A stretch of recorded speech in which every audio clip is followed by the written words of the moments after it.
What is up, everybody? Welcome to episode 11 of the Build a Mind podcast. I'm here with my co-host Will and Charlie Stevens. Charlie is an interesting gentleman. He was born in Ireland and raised in Spain, and then moved to multiple places all over the world. He's been to India. He's been to Australia. He's just been all over doing all kinds of crazy things. He worked as a actuary, which is a financial maths. They call it maths over there in Europe. I don't know why. It's weird. But he was an actuary for PricewaterhouseCoopers, and he owned a Bitcoin ATM and sold Bitcoin across Europe as while he was being a financial analyst. So after traveling all over the world to places like Australia and India, Charlie narrowed down on the shiny country on a hill. And we all know what we're talking about here is El Salvador.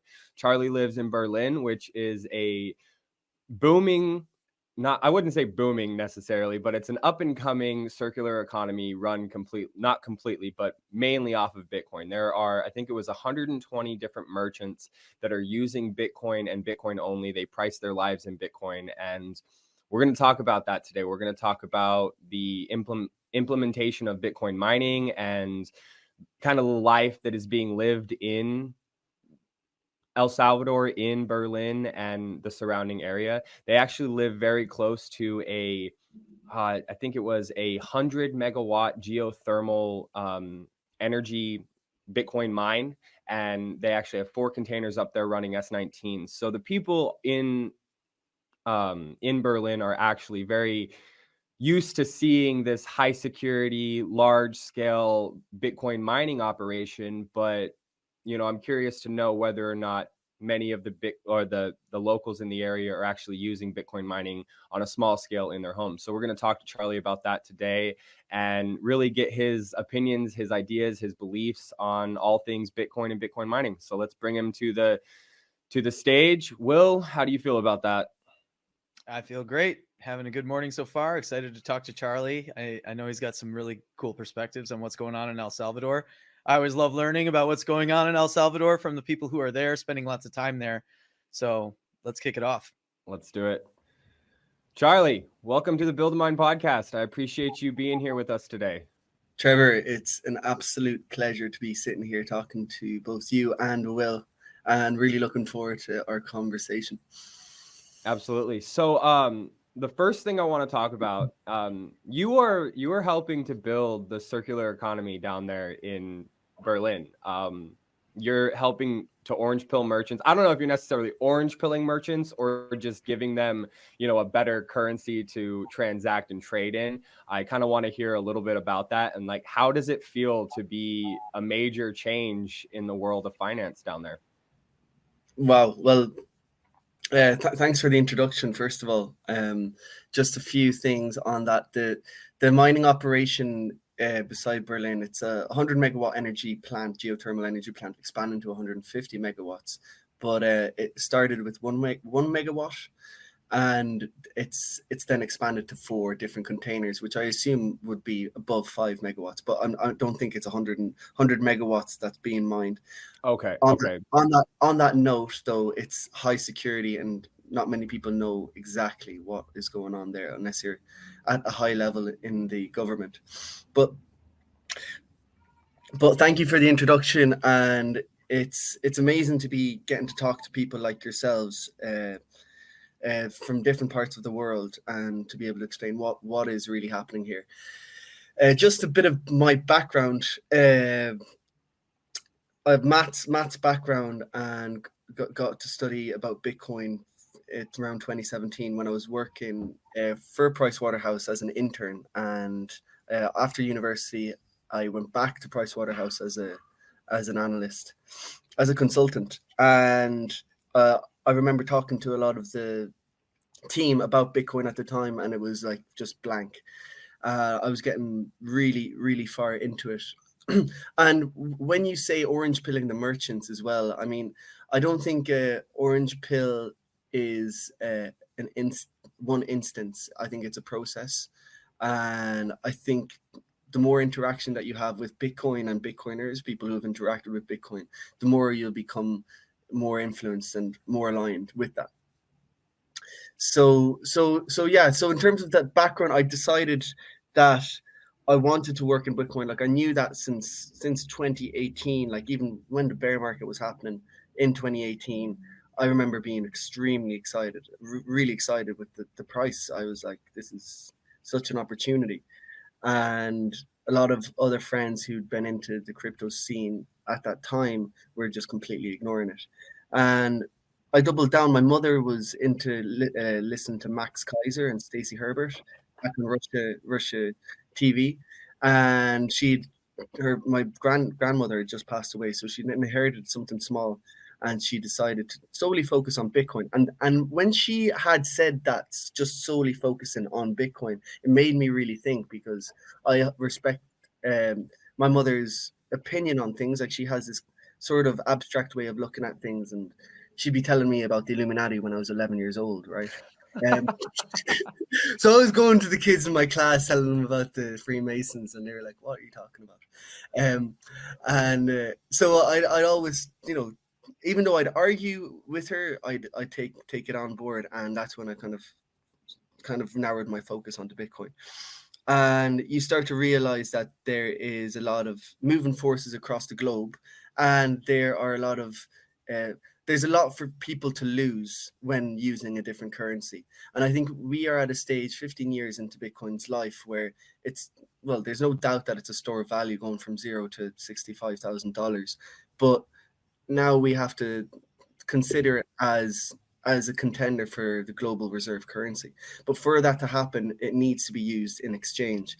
And if it's storing in your cold wallet and you're using another representation of money, let's say the dollar, which is issued by a governing body, you're never going to get to that stage. You're never going to get to Bitcoin being used as money, and it won't be seen as that, and it will not become the global reserve currency, which is what we want ultimately. We want people to be settling on a bearer asset that can't be inflated.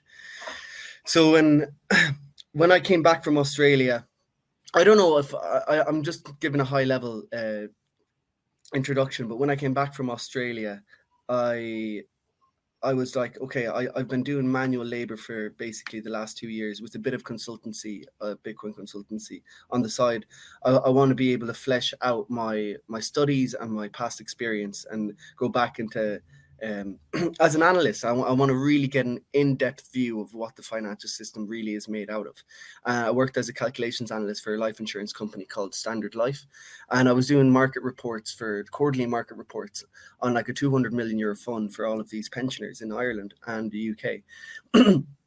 And like they're mainly invested in bonds, and I shouldn't be laughing because they got absolutely crushed in 2020 2023, early 2023, late 2022. Like I'm talking the worst year in decades, right? And this is your safe allocation in portfolio. So I was, yeah, like if you were invested in like Pokemon cards, you would have done better.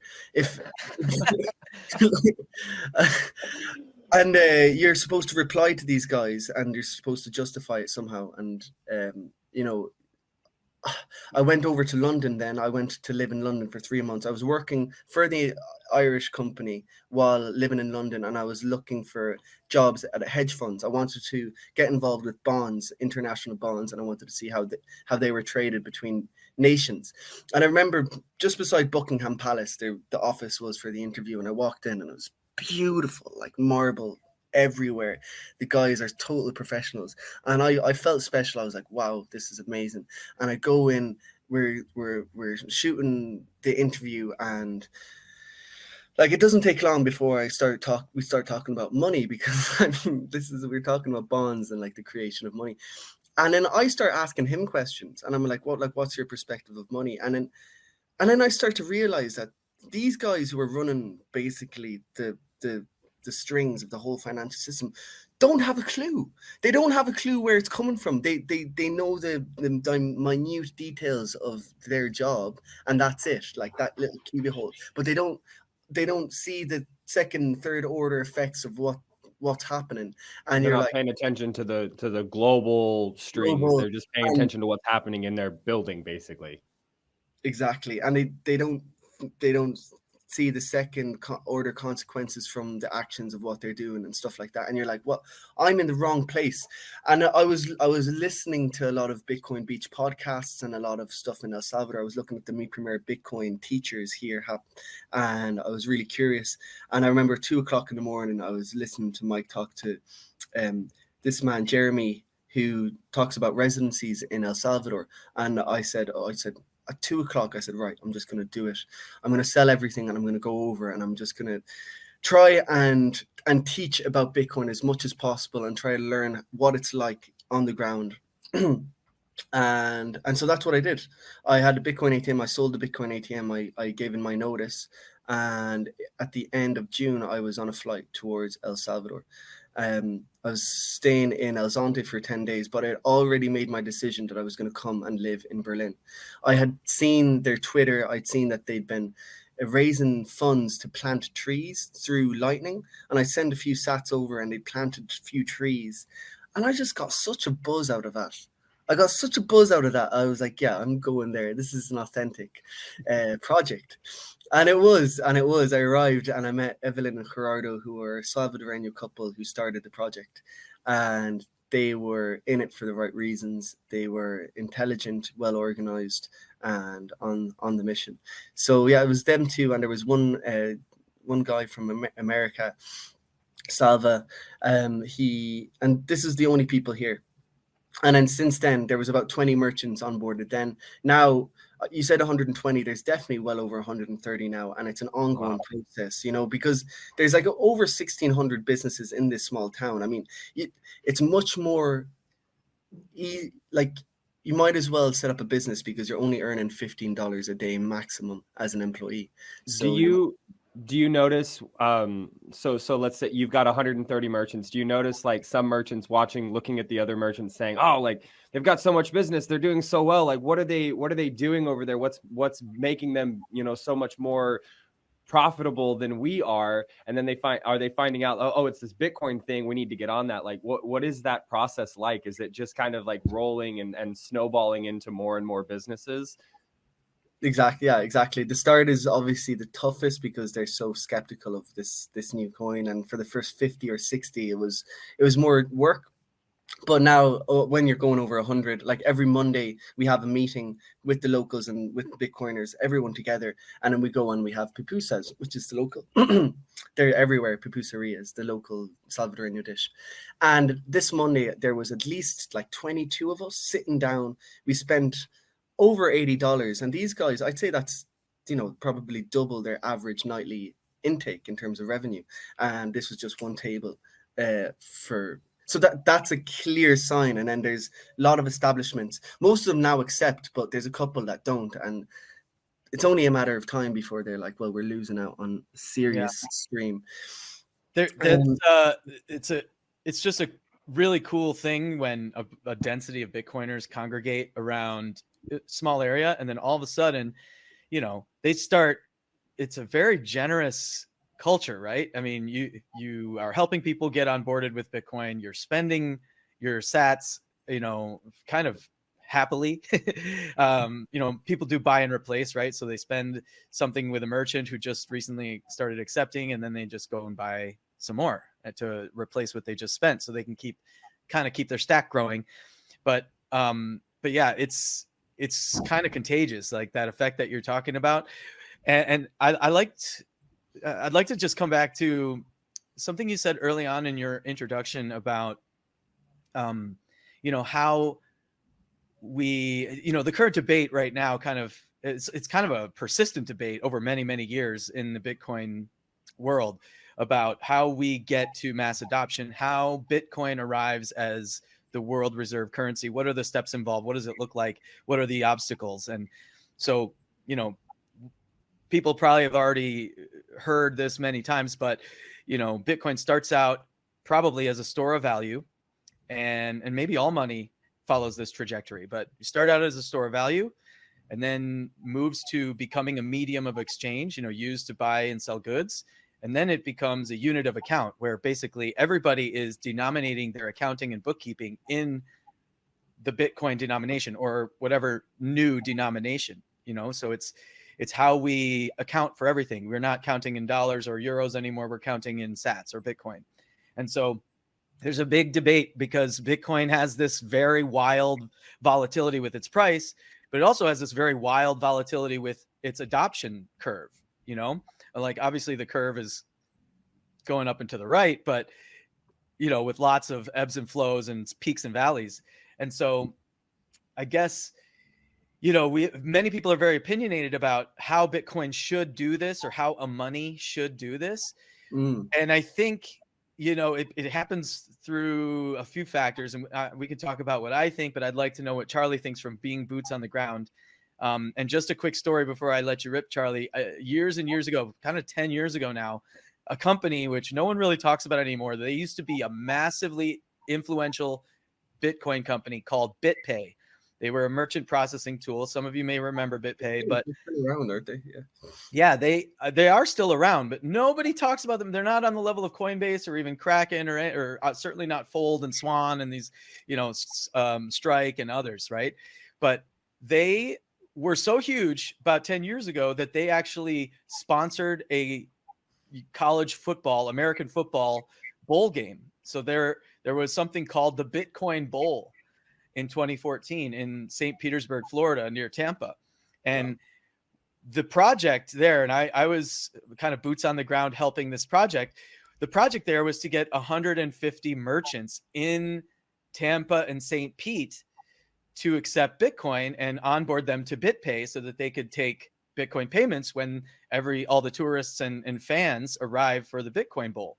And so we did that. We got 150 something merchants onboarded, and I don't think it was probably single digit transactions. It was so few people who used this. So it was way too ahead of its time for certain things like a big event like this. I saw, success with merchants taking Bitcoin payments throughout the country around that time. In my town in the Midwest, in Wisconsin and Chicago, there were merchants, and we would spend periodically, weekly, we'd go and just patronize them. And, so they did get some action, but then you try to do it on a big scale, like this event, this football game, and nobody did it. And it was just kind of this huge letdown. And, so much so that the Bitcoin Bowl was supposed to have like a 2 or 3 year contract, and they just canceled it after 1 year. And so anyways, a big disappointment. I don't think it was a failure, but it was a big disappointment. And it just showed like Bitcoin's maturation hadn't reached the point where medium of exchange could take hold. And I think the industry is much more mature now. And certainly in some places it is taking hold, like in El Salvador and in certain towns in El Salvador, like Berlin. And so I just wanted to kind of get your thoughts on, you kind of touched on it, but let's go deeper on what you think about that progression from store of value, which I think Bitcoin has achieved that status, medium of exchange, which it's still trying to crack that nut, and unit of account, which we're probably still far from. I've used it as my unit of account for 10 years, but some of us are crazy and the rest of the world hasn't as crazy yet. So just dive deeper on that. Where do you think we are with that progression? How do you think it should happen? And touch on that debate that's kind of always brewing in our space. I think this is really important, and that's super interesting hearing about the bull team and the 150 merchants, and I can see that happen. I can understand. I think we all need to we have to understand human nature to be able to understand the adoption of Bitcoin and like what we tend to want to do. And no matter how philosophically fueled we are to propagate Bitcoin across the world, you ultimately want convenience, right? That you will go through the path of least resistance as a consumer, at the end of the day, in the long run. And this debate of store of value and medium of exchange is something that is really prominent at the moment. You have Michael Saylor talking about how states will stay and issue their own currency, and they will represent the Bitcoin that's backing that currency. And people are always welcome to have these opinions, but I don't share them. I don't think that. I think they're coming from a perspective of someone who's been in a bubble, and has benefited from that bubble. Let's say. Now, I could be wrong, of course. With the medium of exchange, you want there to be as little friction as possible when you make this movement. And you said something, Will, where you said people are happy to spend their sats and that they replace them. The idea of replacing doesn't exist here in Berlin because people earn Bitcoin. They actually serve Bitcoiners. They actually serve as a business to other Bitcoiners who have Bitcoin, who pay for their services in Bitcoin. So there is just no concept of replacing. There is no other currency. And I think that is the stage by which medium of exchange will really blow up, is when businesses stop wanting the dollar. That's a great point. I just wanted to interject really quick. So there can be in any ecosystem multiple mediums of exchange, like in many European countries, they have still, like for example, in Switzerland, you have the Swiss franc and the euro, and they're both widely used, and the dollar, and they're all widely used, and all merchants basically are happy to accept them. And so there's 2 or 3 mediums of exchange in many modern Western countries right now. But you touched on something really interesting. This is the next level of evolution, right? This is how you get and the key thing, I think, is the circular economy being developed. It's almost like, if you're earning all your money in Bitcoin and then you're spending it kind of, naturally, automatically, you're almost to unit of account at that point, right? And again, you don't need to kind of think in the spend and replace type of framework, which, I just really wanted to highlight that for the audience.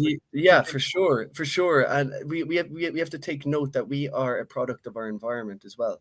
And your environment is set by, I suppose there's certain conditions, but the laws that govern your land are important, because the consequences of you not following the law is you're going to get hurt or you're going to go to jail, and that's something that we want to avoid. So we have to understand the incentives that are at play for each individual, and we need to take them into account. If you have to pay capital gains on any event of you spending your Bitcoin, you're not going to do it. You're going to save it. You're going to keep it as a store of value. Of course you are. Makes total sense. And I don't blame people for holding their Bitcoin and being, afraid of spending it, because the IRS they seem to be pretty on top of things, right? So, and a lot of Americans seem to fear them. From my own perspective, that's that is it's as Nicholas Nassim Taleb, it's the biggest tail risk that exists, not paying your taxes or not filing them. So I think being placing yourself in an environment where Bitcoin can flow is important. And I think the Bitcoin flow in itself is a concept that people can start to think about more.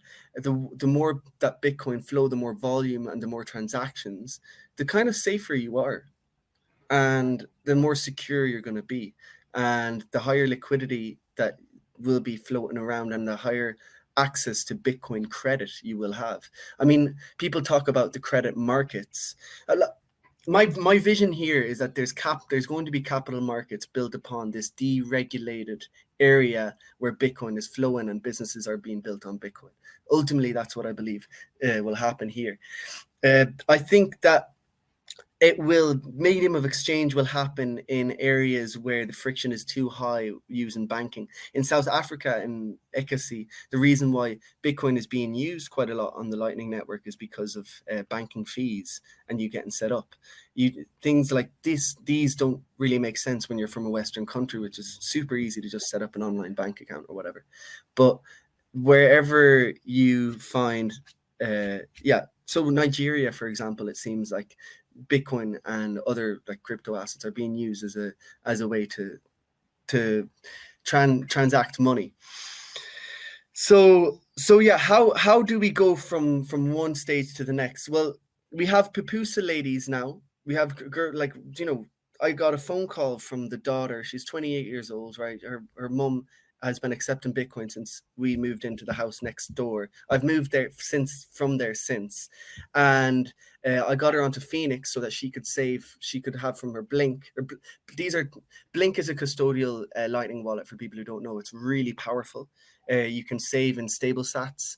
They do an operation on an exchange where they are able to do, it's called inverse perpetual swaps, right, which allow them to keep the dollar value, and you're able to hedge your risk. And that's really important for any vendor that is living relatively day to day and uses those funds to repurchase stock, because if there's volatility in their Bitcoin, they might not reach that stock that they need to be able to keep selling, right? So you need stable stats. That's important. And when you are talking to each vendor, you need to tell them that the Bitcoin that you save, it's something that's going to be there for the next 2-3 years, and you need to be okay with not using that. But I got this call from the daughter, and she was like, they'd already put $400 worth of Bitcoin into Phoenix, right? She's selling pupusas for 50 cents, right? So you can imagine the margins. She's got 400. She's like, we want to put another 200 in. We want to put another 200 into Phoenix. And I'm like, what? Okay, fantastic. Here, she's like, and I need you to remind me to do this. So you've got pupusa ladies stacking sats.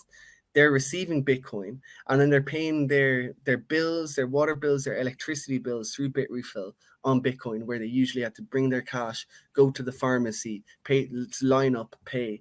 And this is friction that they're avoiding. Do you know what I mean? This is more convenient than using the cash and going to. So this is where the real use case kind of comes into play. And we're seeing this more and more. And now that there's 140 vendors, it just doesn't make too much sense to go and take your Bitcoin out into dollar cash when you can actually go to any of the supermarkets here and use Bitcoin. They all have point of sale terminals. You can use your NFC card and you can just tap, and you can send your sats. You can pick your grocery up so you go back. So that's just the nature of things now here, and it's mind-blowing to wake up and walk around and see this happening in real time. So yeah, convenience, and you need Bitcoiners on the ground and understanding what the pain points are for each of the merchants to be able to solve them. That you need psychopaths who are willing to like sacrifice their life and not make like maximum earning capacity for a certain period of time just to see this propagate. But I do believe that the long-term consequences from actually investing your time and energy here are it's exponentially bigger down the line. I feel like down 10-15 years time, this will be a hub where Bitcoiners can flood to, and to be able to build some really long lasting solid businesses, right? And that's what I love to see. I love to see innovative products and good quality businesses being built with the long time frame in mind, and we're seeing that happening at the moment. That's really interesting. I've said it multiple times on different places before, but people keep saying all over that the American dream is dead, and I don't necessarily believe that. I think that the American dream has shifted. It's not the American dream anymore. It's the global dream, and you're seeing it in places like El Salvador. You're seeing it in places where there are circular economies growing up around this currency that is allowing them the convenience to do the things that they want to do. I'm blown away by the gall in these people, because they're like, man, you know what? I'm going to do the thing that I want to do. I'm going to sell pupusas, and I'm going to put $200 into Lightning, and I'm going to continue saving and building this business because it makes my life better. And I think that we could all learn from the people, the locals down in El Salvador, down in Berlin. It's absolutely incredible what's happening there. So you were saying that you live close by a geothermal energy plant that is mining Bitcoin. What are you seeing from the locals down there? What is the recognition of Bitcoin mining? Obviously, they're just coming into Bitcoin. They're just figuring out that Bitcoin can be used as a unit of account, as a store of value, as a medium of exchange. But are you seeing people recognizing that Bitcoin mining can play a role in their lives on a different level? Like, what's happening around there? Yeah, that's a really, really good question. Most of the Salvadoreños are ignorant to the consequences of Bitcoin, right? Most people in the world aren't Bitcoiners, and we have to be okay with that. But when the president lands in a helicopter in the geothermal energy plant, people start to kind of be like, okay, what does that actually mean? What does it mean? And it's on the front page of the newspapers that the mining operation mined 417 Bitcoin since its inception, right? That's a chunky bit of change, right? And that's going to the state. A lot of people are skeptical about governments, even with Nayib, of course. Like, to your point, Trevor, with regards to that Papusa lady deciding to save those $200 in Bitcoin, there's a lot of Salvadoreños who are very skeptical and even against Bitcoin because they believe it comes from the state. A lot of them believe Nayib actually made Bitcoin. Like that is a genuine thought, and you're dealing with, it's something that like you don't expect, but you deal with a lot of ignorance in the aspect of lack of knowledge in areas, and it's just about clearing all these things out. So the aspect of mining yourself, that is just very much far beyond a lot of people's, it's not in their attention, it's not in their mind. So introducing the concept that you can mine yourself, you can do it, and this means sovereignty, is something that I think would change people's perspective here. And we talked about this before the podcast, and I said, my own experience with mining is nowhere near you guys. Will, it seems like you've got plenty of experience with mining, but just I think it's important that we do introduce it to the people here. I think it's important. We have a bit axe here, which we're just getting to know at the moment. But I think Nathan Day from the bitcoinmap.org said it's like the best gateway drug to actual personal mining, like BitAxe. Like you get to see the functionality of it, and you get to see what's actually happening behind the scenes. So our idea is to actually present. We have got a K1 machine. The K1 machine is a way for you to just change in and then be able to buy Bitcoin Lightning pretty easily. And beside that, we're going to be having the BitAxe, and we're going to have an iPad showing the basically iteration, the hashing, and how to show people how it works. So it would be nice to introduce this along with other programs that we have in mind, which I'd like to touch on a bit during this episode. But yeah, I mean, the idea is to build out capital markets so that, these new businesses that are setting up here have access to capital across the world.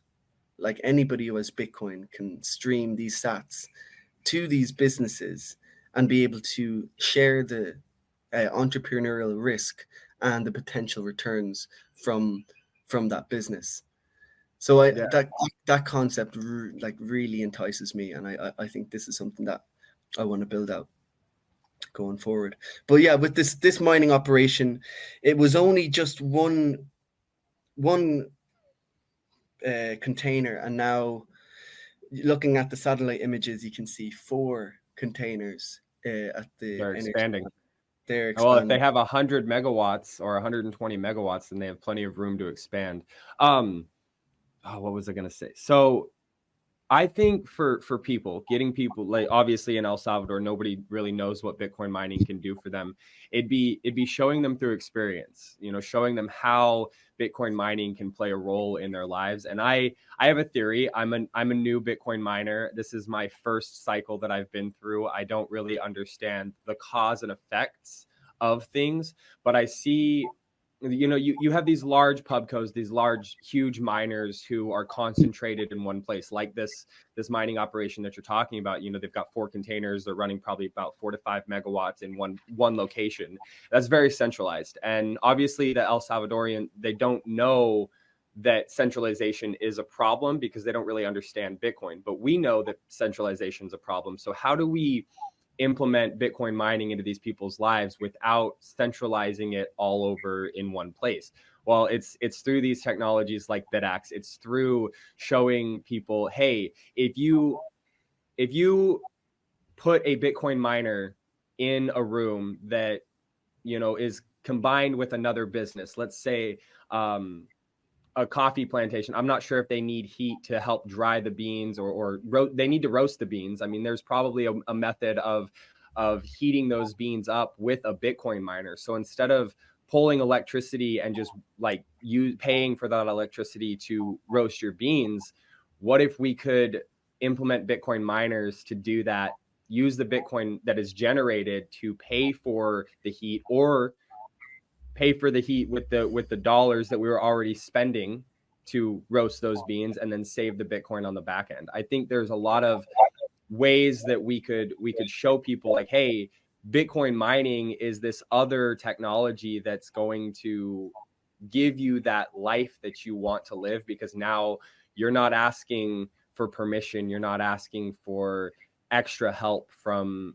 other people to help you get your business up and off the ground. I don't know where I was really going with that. Maybe you could riff off that a little bit. Absolutely. I mean, there's huge plantations, coffee plantations around here. That was the main revenue source, like back before the Civil War in El Salvador. So I feel like people would be open. And you know what? The plantations do need some innovation to be able to make themselves a bit more competitive, because Brazil and Vietnam have really stepped up their game in terms of production, so it's bringing down the price. So they don't use machinery. It's all kind of picked by hand, which makes it much less efficient. So bringing mining operations to dry the bean sounds like something that could really take off. I don't know about the physical consequences of heating it with or drying it with miners instead of the sun, but it's something that definitely would be worth exploring. But it all starts with something small. It all starts with us testing out the miners that we have here. We were donated an S19 as well, and kind of going from there. But we're always open to listening and to sharing the resources from people who have actually done it multiple times. And I'm really open to being able to work with you guys or with other people who have done it, to be able to kind of come up with new solutions. And it's a sandbox here, pretty much, right? Here, Berlin, it's a sandbox. Anybody who has a Bitcoin product, who wants to test it out, who wants to, whether it's payments, whether it's mining, whether it's anything, come to Berlin, check it out, see where you fit in, because it's full of like versatile, intelligent, hardworking individuals who want Bitcoin to succeed, and it's in a deregulated area within the world, essentially, where Bitcoin can be used as money. So I feel like we're just at the start, and hearing that it is plausible to be able to mine personally as an individual makes me more hopeful, because my perspective was that it was just going to keep on getting more centralized until the dollar became more useless, and they weren't able to collect as much tax to be able to fund or subsidize the mining operations, the nation state mining operations, because ultimately they have the advantage at the moment, the nation states, in being able to fund their own mining operations, since they're taking the taxes from the citizens. But once that becomes too hard, then it's going to be more private enterprises who end up mining, and it's going to be the most efficient private mining enterprises. That's from my perspective. Yeah, but it's interesting. Yeah. Go ahead, finish your thought, Charlie. Sorry. Yeah, but then the idea of actually individuals having different sized equipment that take different forms, which actually have other functions that aren't just the mining itself, but use the heat in productive ways, that completely changes the game. And it just kind of like, it allows you to visualize a much more open and decentralized way of mining. So I really like to go down this rabbit hole, and I'm open to listening here more than actually speaking. Yeah, well, I mean, we are staunch advocates of the narrative that, anyone can mine Bitcoin. And even though it seems like the most successful miners are the largest miners, which tend to be where those centralization risks kind of congregate, right? But here's something I've seen in my long time in the space is that the more that you look at Bitcoin as a way of acquiring dollars, meaning the more you use dollars as your unit of account when you're interacting with Bitcoin, the higher likelihood there is that you're going to lose in the Bitcoin game, or that you're going to struggle and kind of have attrition. You'll be in and out. You'll go to 0 BTC, at least once, maybe multiple times, if that's how you're thinking. Whereas those of us who are thinking of how we interact with Bitcoin is pretty much all about acquiring more Bitcoin, stacking sats, using it as a store of value as much as possible, and then also a unit of account as much as is possible. Yeah. Then you tend to, over the long tail, be a winner, for lack of a better term, in the Bitcoin game. And so there's a couple things going on here. I think as a mining operation gets larger and larger and larger, they are compelled to use the local currency as their base unit of account. They're compelled to sell lots of their Bitcoin revenue that they've produced back to the local currency and use it. Why? Can you expand on why would that be, Will? Well, there's a lot of reasons. I mean, for example, in the US, if you're a publicly traded company, everything's denominated. You're automatically a dollar denominated business at that point, and you have fiduciary responsibilities to your shareholders that are tied to the dollar, essentially, at the end of the day. And so that's one reason. But in other nations, the larger the operation, you still have to, all of your liabilities, such as a long-term power purchase agreement. If you have a large plant that you've built up and you rely on being connected to the grid for many years, the utility company will require you to do a multi-year long deal with them. And that's not priced in Bitcoin. Utility company most likely isn't taking Bitcoin. Now in El Salvador, it's a different story.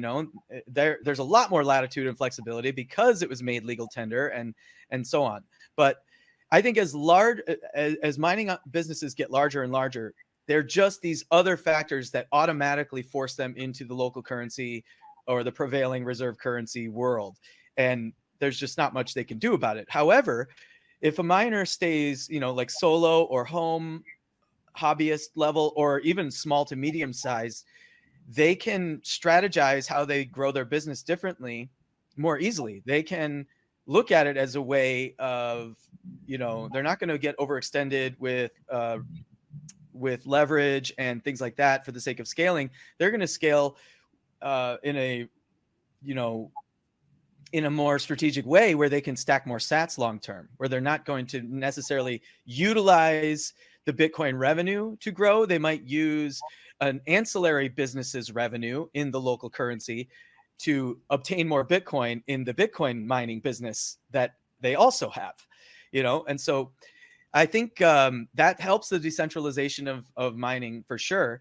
When you have smaller miners who are able to denominate some or all of their treasury in Bitcoin and account for their business bookkeeping in Bitcoin, and then that keeps them in the ecosystem longer. That makes them able to think in a way that allows them to sustain their mining business longer. And then their uptime, they're not subject to the volatility as much as the larger miners are.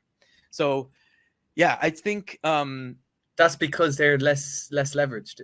Because they're less leveraged, or because they are, I honestly think, and this is a longer conversation, but we want to hear more from you, but I honestly think it's because of just the mindset of denominating their bookkeeping and an account, using Bitcoin as a unit of account more and more, maybe completely, or maybe largely, or maybe partly, but to some degree, they are saying, I want to stack sats, and I'm not worried about how much dollars those sats are worth. I'm worried about how many sats I can acquire, because that's the unit of account.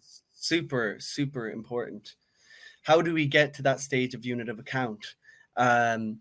I believe that, as you stack, if you have this idea, a lot of people have this idea where they say, I'm going to go fiat mining. right? I'm going to go fiat mining to be able to make more fiat so I can buy more Bitcoin. But where is that fiat coming from? Where are you making that money from? Where, like, trace it back.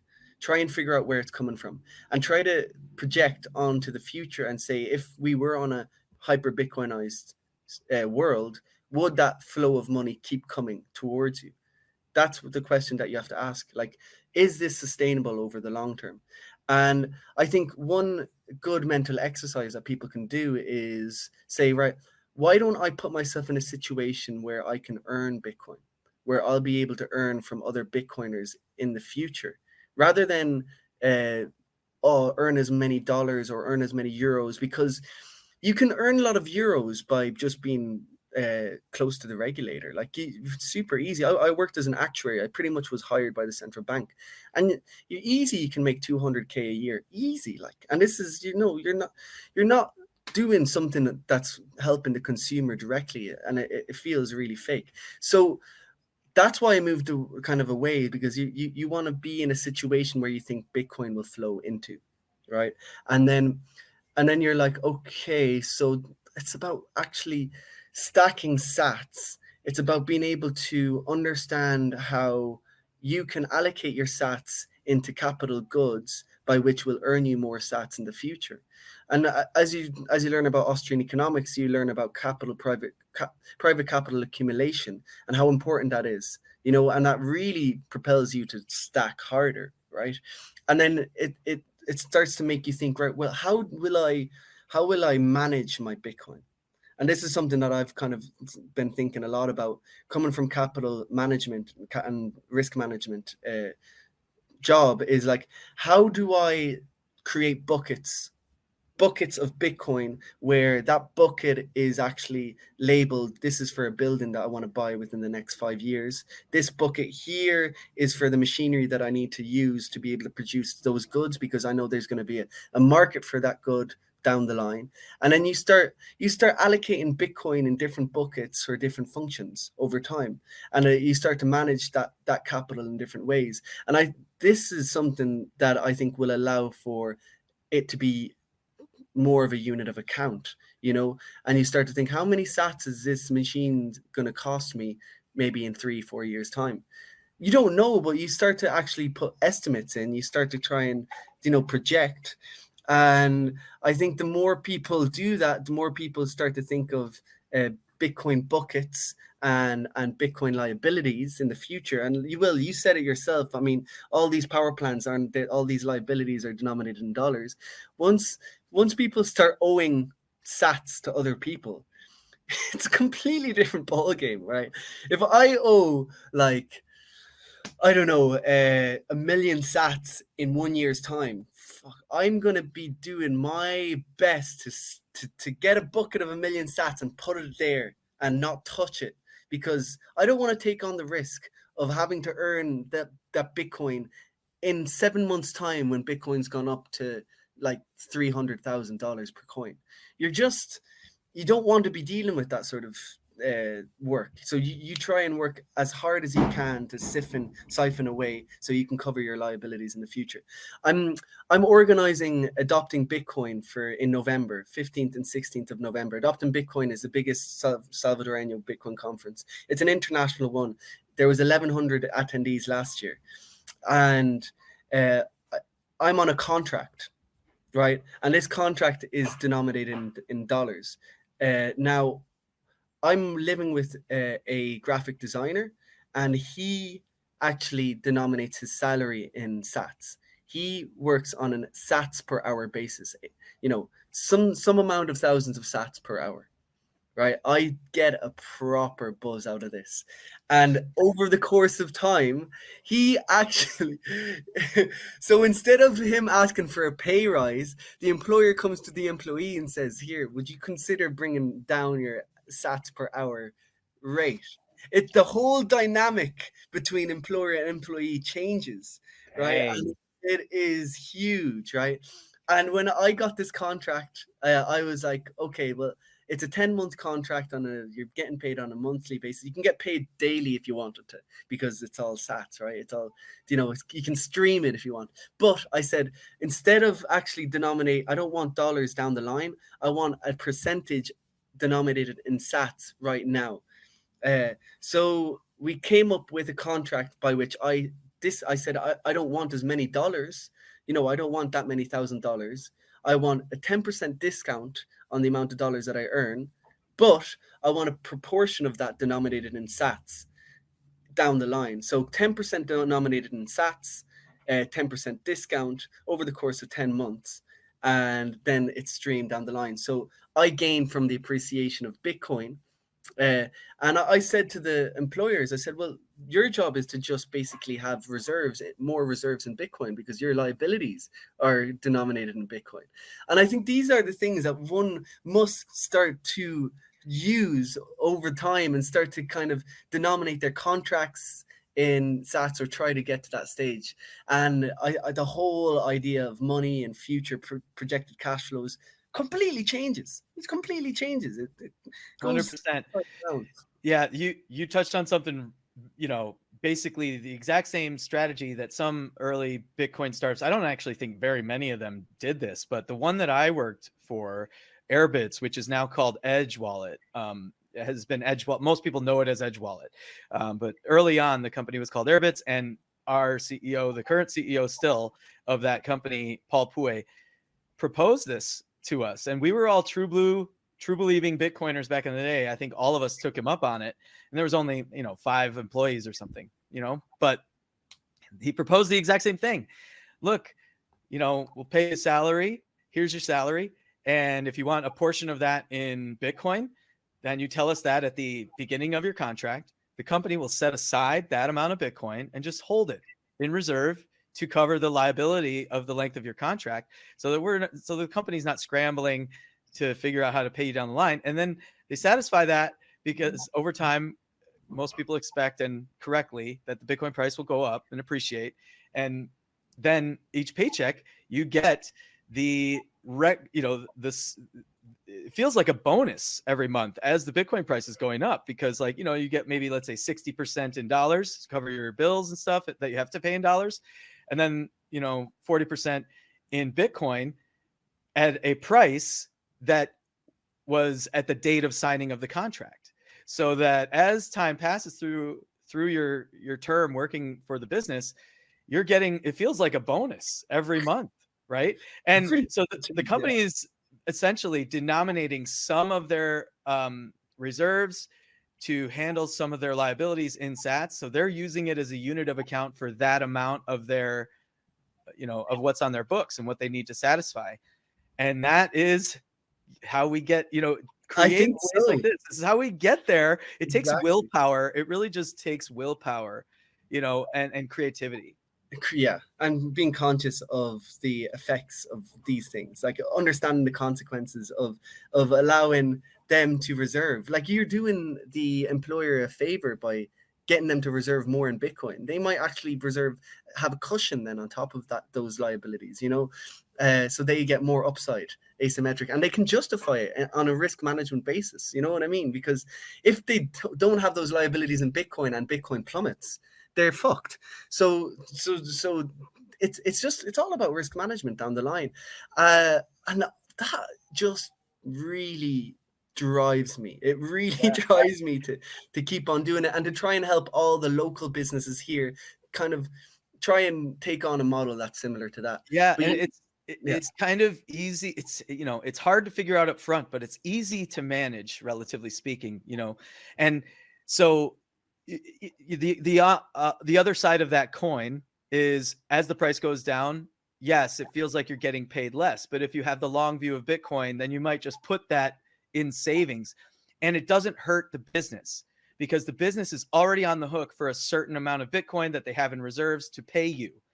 And so, again, like you said, the business and the employees' incentives are aligned. They both agreed up front to ride the wave of Bitcoin's price curve and appreciation, peaks and valleys. And again, it's healthy for the business long term, right? In that way, they kind of have have their butts covered either way the price goes. And again, that's how these companies can maybe stand a better chance of surviving. It's a great idea for runway management for a startup, actually. Runway management. Can you elaborate a little bit there? Well, startups, they have a runway, right? It's the amount of money they have raised divided by their burn rate per month, right? Gotcha. So like that's how long your runway is. So if I have raised a certain amount of money and I have to pay employees and, you know, pay for servers and or pay for whatever, then that's my runway. How long can the startup survive before it needs to raise more money? And then one of their main expenses or overheads is employees at the start, I'm guessing. Like if they're hiring a programmer, yeah, can be. Okay, cool. God, yeah, we have the Bitcoin Center. I'm actually sitting here at the Bitcoin Center in Berlin at the moment. It's got a main welcome area, and then it's got an office. I'm sitting in the podcast studio right now, which was set up by a couple called Nikki and James, who have been just incredible in terms of the work that they've done in the center and across the town. And we have merchandise here. We sell Bitcoin merchandise. We sell t-shirts, caps. We sell NFC cards made by Tianki, a local Salvadoreño Bitcoin company. We've got loads of things, but we only accept Bitcoin. We don't accept cash. We have the option that people can buy Bitcoin, but it's at a commission, you know. So basically, you are favored if you hold and use Bitcoin, and you can attain the products and services that we provide just with Bitcoin. That's, I think, another way of advancing, and it nudges people to hold a bit more in sats. But what's really interesting as well is the accountancy side of things, where pretty much all our reserves are held in Bitcoin as a center, and we denominate, you know, everything that we do, all the things we purchase, we have it in dollars, but we also have the SAT amount as well. And that's really important because our reserves are in SATs as well. And we can see how our water and electricity bills keep going down in price over the months as Bitcoin's price goes up. And it just becomes, I think it's a lot of touch points. If people have touch points of dealing with SATs and kind of looking at SATs amount and putting it relative to everyday goods and electricity, water, then you start to be able to, like when you go to a different country, let's say I went to Australia, you'd start to deal with a different currency. At the beginning, you always exchange back into that currency, back into the euro, and then you put it in relative. After 2 years, you start shifting to the dollar. And I think just exposure and just constantly comparing sats per tomatoes, sats per steel, sats per barrels of oil, sats per ounce of gold, stuff like that. These are the kind of things that will make us more attuned to Bitcoin as a unit. Yeah. So anyone out there who wants to orange pill people, or who wants to try and start some sort of circular economy or some adoption center of gravity wherever you are, listen to Charlie. This is exactly the recipe. This has been the recipe since the early days that I was involved, 2013, 14. You have a physical space, you sell goods for Bitcoin in Bitcoin, and you get people together. You encourage them to start figuring out how they can have vendor relationships where they pay vendors in Bitcoin, they accept Bitcoin for their businesses. You get creative, get people together and get them onboarded. And if they're reluctant, eventually they'll come around when they see more appeal to it, when they see the price go up, or when they see lots of the touch points that Charlie's talking about. But this is the recipe. So if any of you out there are like, you know, wondering, man, I'd like to make this a personal project, or, you know, take on this challenge, you know, you need a physical space. So a meetup can be this before you are able to have your own storefront. And then a storefront can be this. And you have it's an educational space. So then you're teaching people. And, you know, Charlie, tell us how, tell us what in El Salvador, it's already legal tender. So the learning curve and probably the friction to adopting Bitcoin is much lower than other places. But Correct. Tell us what kind of obstacles and challenges you deal with in the very beginnings of onboarding a new business, onboarding a new pupusa lady, all that kind of stuff. Yeah, great questions. And if anybody is interested in trying to set up a circular economy, do reach out, because there's a lot of lessons learned in here, a lot of trial and error for different things. But yeah, I think having a center is key. We didn't have a center at the start. We were doing classes out of a garage. We were talking about capital and money out of a garage to the locals here. And we've gone through 3 centers, and finally we're somewhere where we feel we can build and invest our time into. Having a place where Bitcoiners and locals can come together, sit down, talk about Bitcoin is essential for any local circular economy. The challenges initially, well, just first of all, ignorance, not having dealt with Bitcoin, a lot of the people, okay, so in terms of El Salvador, as just a prime example, they initially were exposed to Bitcoin when the government wallet Chivo was implemented. Everyone was given $30 to start off with worth of Bitcoin, and they had to spend it through the Chivo wallet. Now, a lot of people just took the $30 out in cash and spent the cash, or there was a lot of people that robbed other people's identity and then took the $30. So it was a very sour taste in a lot of people's mouths. And they had the idea, if I just put money in Bitcoin, it's going to be robbed from me. Or the volatility, because it was introduced when it was 40K, went up to 60 and then went back down to 18, I think around 18 grand. So a lot of them saw this rapid downfall.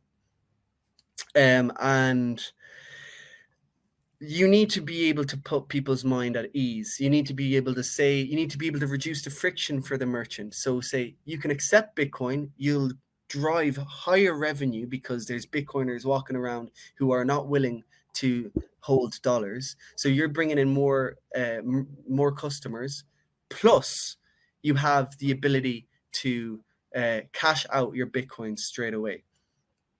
So that's huge. You need to be able to have the ability to cash people out. So you need a reserves in dollars, and you need to cash out their Bitcoin at a moment's notice. So yeah, so I think reducing the friction of changing the Bitcoin over to dollars is one, and then the second is education, being able to have a safe space where people can go and learn about Bitcoin easily. Start with that. Get some Bitcoiners there, Bitcoin meetups, because the more Bitcoiners, the stronger you feel, and the more ideas that come, and the more human time and attention is targeted towards the project. So yeah, and there are plenty more lessons down the line, but I'd suggest people to reach out. Come to Berlin, actually. Come to El Salvador, check it out, see what it's like, and try to get involved, because we're boots on the ground is always welcomed here. Yeah, the touch points thing is really key too. I think be patient. If you're pushing adoption and you're being an advocate and evangelist for Bitcoin adoption, be patient and let those touch points accumulate for whoever you're dealing with. Some people it doesn't take as many, some people it takes a lot, and just continue flooding the zone with as many touch points with Bitcoin and sats as you can. Yeah, that's so important. You can't force people to use Bitcoin. You have to give them reasons to use Bitcoin and why Bitcoin is better. I've learned that through just trying to orange pill my family. I realized that you don't actually orange pill anyone. You're not the one that gives them Bitcoin and makes them use it. It's really their own experience, their own life, the way that they go through and have those specific touch points that make them like, oh, Bitcoin is a better money. Bitcoin is a better store of value. Bitcoin can be this thing that allows me to protect my wealth and project it into the future. So I love exactly, Trevor. And I think the patience and be willing to have stupid questions, or people to be skeptical, or people to bash you and stuff like that, and for you to still just be open again for when they come back, and show them and hold their hand. And you have to be willing to live in the place that you want to make a circular economy. You need to be able to actually do it for the long haul. It's not a 6-month project, it's not a year project, it's not 2 years. I believe it's a 5, 6, 7 year project that you really need to buckle down, right? But yeah, I think these are all lessons that are good for each individual as well, so you have to give thanks for that. Yeah. So, is there anything else you want to talk about real quick? We're coming up on an hour here. Yeah, sure. Well, just real quickly, if anybody's planning on coming to El Salvador, I highly recommend coming in November, because the rain is kind of finishing off. There's this really awesome conference, Adopting Bitcoin, where it's for builders and it's very high signal. So you have builders from across Central America, but also across the world, who are coming to this, and they're sharing their lessons and the tools. I mean, it's open source, and you really, it's because it's not centralized, you don't know the progress of Bitcoin that's going on in these pockets of places that would surprise you. So these conferences provide a really good chance to be able to see this and meet these people face to face. So it's going to be big. They had a Bitcoin week in April, and it was huge. It was amazing. It worked well. Come over in November and check the place out. Reach out to me, the Natural Investor, or the Natural Inve 1 on Twitter if you want. And please just keep on working towards Bitcoin. Sometimes you feel isolated. Sometimes you feel like you're working uphill, but it's all worth it. It all is worth it. And down the line, we will be patting ourselves on the back and giving ourselves congratulations. Yeah, that's definitely a place to go. I definitely want to try to hit El Salvador. I don't even have my passport yet, so I'm gonna have to get that first. But it's one of those things that I've ever since I got into Bitcoin about 2 years ago, everybody's talking about El Salvador this, El Salvador that, and it's like man, like I kind of want to go there. Maybe if I do, I won't want to come back though. That might be a problem with the wife. So we'll have to talk about that later. We'll make sure that everybody finds all those links to you, to your project, to the conference in November in our show notes and stuff like that. I have 2 questions for you that we're trying to start asking everyone just to get everyone's opinions or ideas or thoughts. So the first question is, and I think we kind of have a little bit of it, but what does Bitcoin mean to you? Fuck. Jesus. Excuse my language.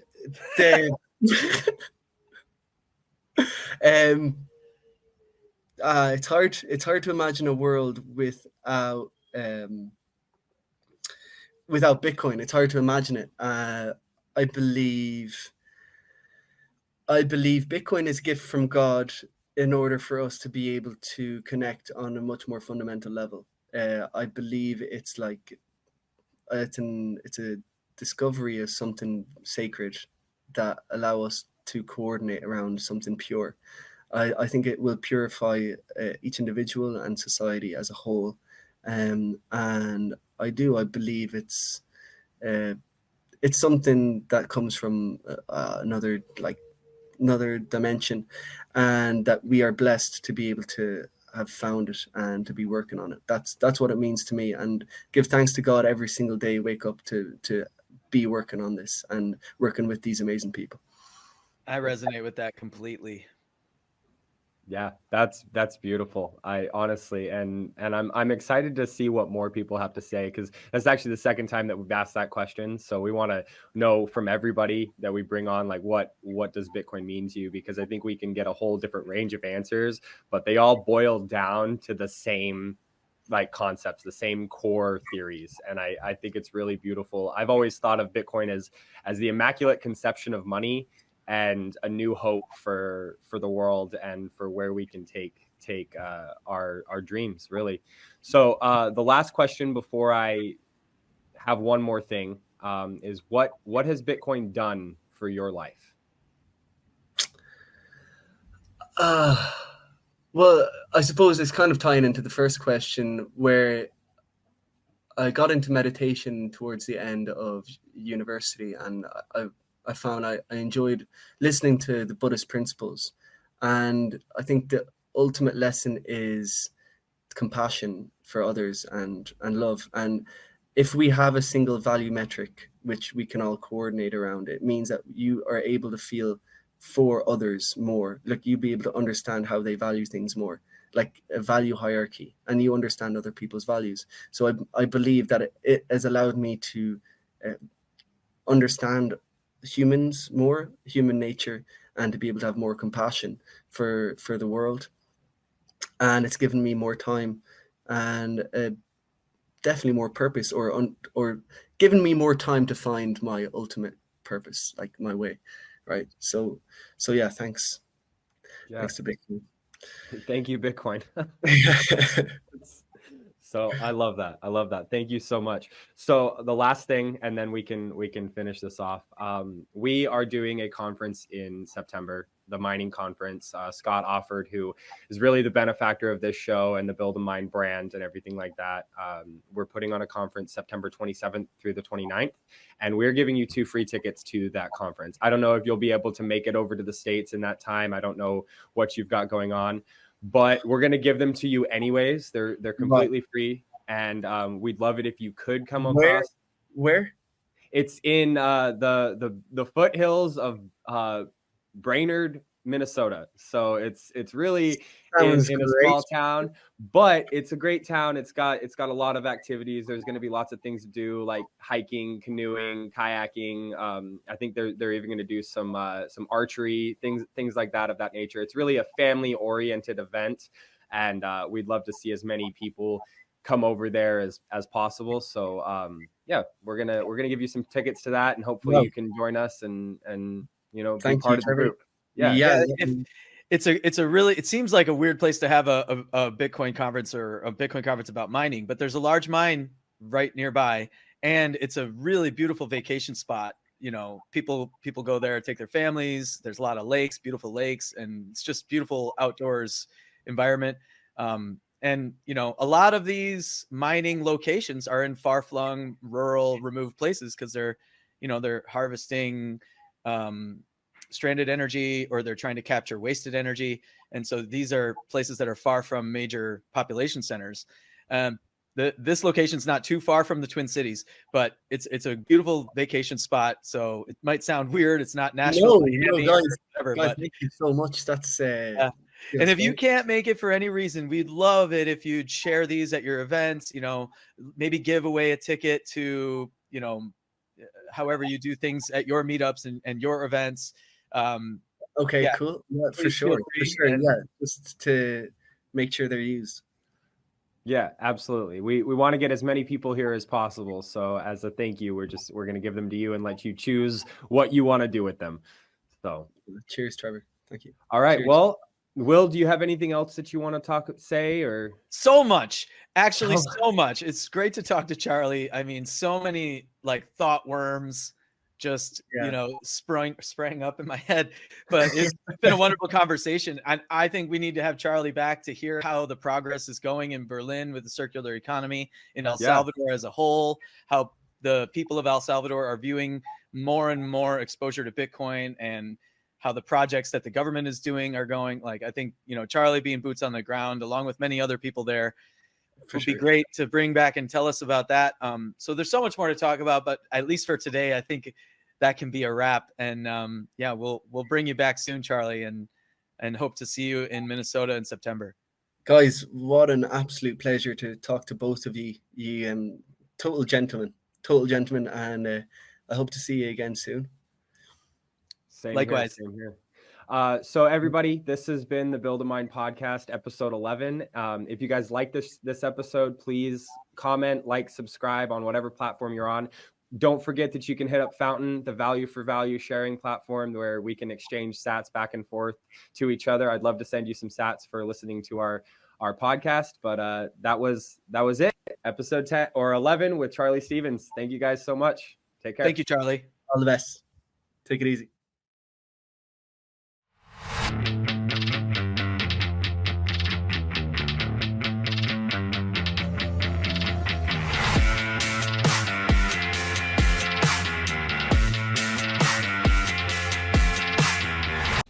Please note, the Build a Mine podcast provides information for general educational purposes only. This information should not be construed as legal, financial, or investment advice. We do not guarantee the accuracy or completeness of any information presented, and we encourage you to consult with a professional advisor, legal advisor, and/or financial advisor before making any financial decisions.